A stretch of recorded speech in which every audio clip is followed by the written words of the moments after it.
A Servant to Servants by Robert Frost.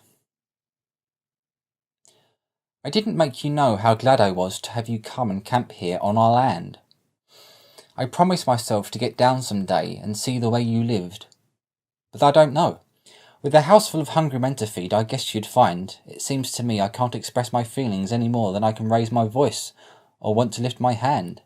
Oh, I can lift it when I have to. Do you ever feel so? I hope you never.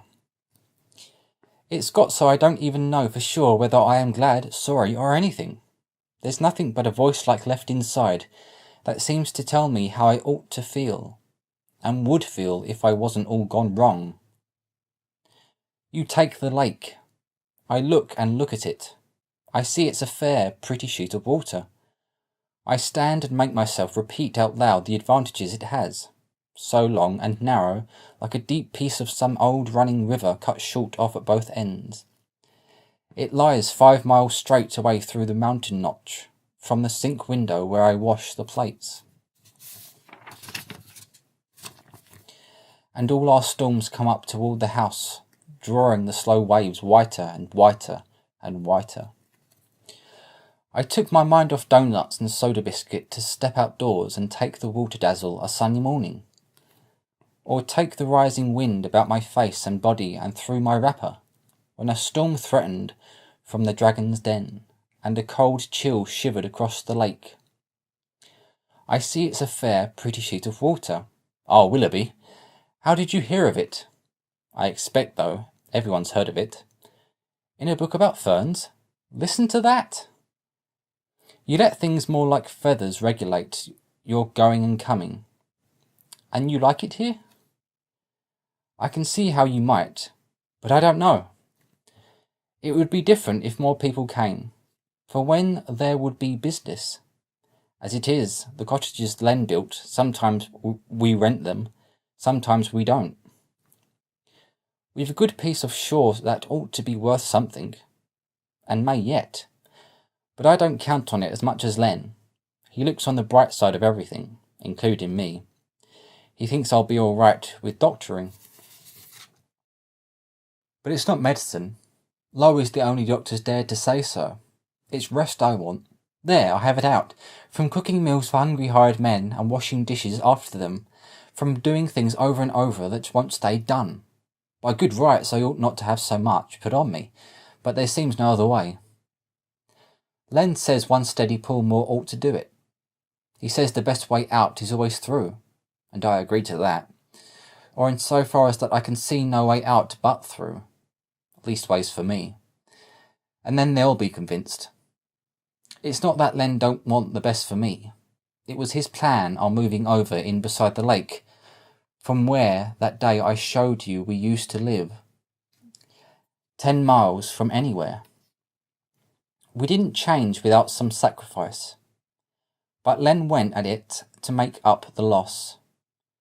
His work's a man's, of course, from sun to sun, but he works when he works as hard as I do, though there's small profit in comparisons.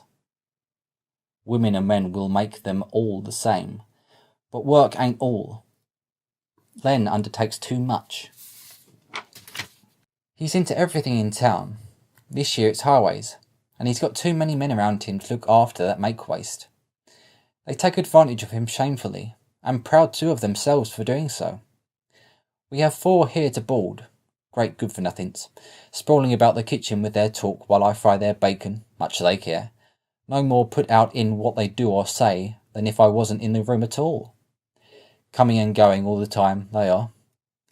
I don't learn what their names are, let alone their characters, or whether they are safe to have inside the house with doors unlocked. I'm not afraid of them, though if they're not afraid of me, there's 2 can play at that. I have my fancies. It runs in the family. My father's brother wasn't right. They kept him locked up for years back there at the old farm.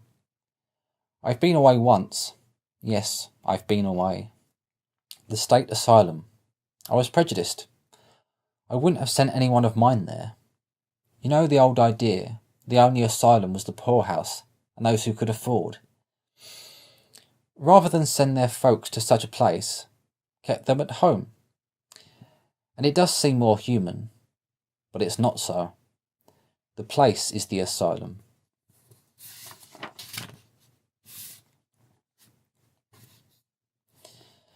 There they have every means proper to do with, and you aren't darkening other people's lives. Worse than no good to them, and they no good to you in your condition. You can't know affection or the want of it in that state. I've heard too much of the old-fashioned way. My father's brother, he went mad quite young. Some thought he had been bitten by a dog, because his violence took on the form of carrying his pillow in his teeth. But it's more likely he was crossed in love, or so the story goes. It was some girl. Anyway, all he talked about was love. They soon saw he would do someone a mischief if he wasn't kept strict watch of, and it ended in father's building him a sort of cage. A room within a room of hickory poles, like stanchions in the barn, from floor to ceiling. A narrow passage all the way around. Anything they put in for the furniture he'd tear to pieces, even a bed to lie on. So they'd make the place comfortable with straw, like a beast's stall, to ease their consciences. Of course they had to feed him without dishes. They tried to keep him clothed, but he paraded with his clothes on his arm. All of his clothes. Cruel it sounds. I suppose they did the best they knew. And just when he was at the height, father and mother married, a mother came, a bride, to help take care of such a creature, and accommodate her young life to his. That was what marrying father meant to her. She had to lie and hear love things made dreadful by his shouts in the night. He'd shout and shout until the strength was shouted out of him, and his voice died down slowly from exhaustion. He'd pull his bars apart like bow and bowstring, and let them go and make them twang until his hands had worn them smooth as any oxbow. And then he'd crow as if he thought that child's play the only fun he had. I've heard them say, though, they found a way to put a stop to it. He was before my time. I never saw him. But the pen stayed exactly as it was there in the upper chamber in the L, a sort of catch-all full of attic clutter. I often think of the smooth hickory bars. It got so I would say, half falling, it's time I took my turn upstairs in jail, just as you will till it becomes a habit. No wonder I was glad to get away. Mind you, I waited till then said the word. I didn't want the blame if things went wrong. I was glad, though, no end, when we moved out, and I looked to be happy, and I was, as I said, for a while. But I don't know. Somehow the change wore out like a prescription, and there's more to it than just window views, and living by a lake. I'm past such help, unless Len took the notion, which he won't, and I won't ask him. It's not sure enough. I suppose I've got to go the road I'm going. Other folks have to, and why shouldn't I? I almost think if I could live like you, drop everything and live out on the ground. But it might, come night, I shouldn't like it, or a long rain. I should soon get enough, and be glad of a good roof overhead.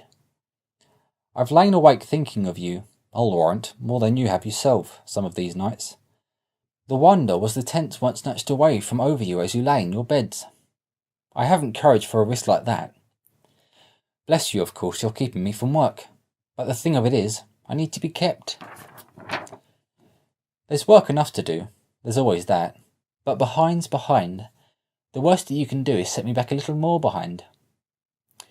I shan't catch up in this world anyway. I'd rather you'd not go unless you must.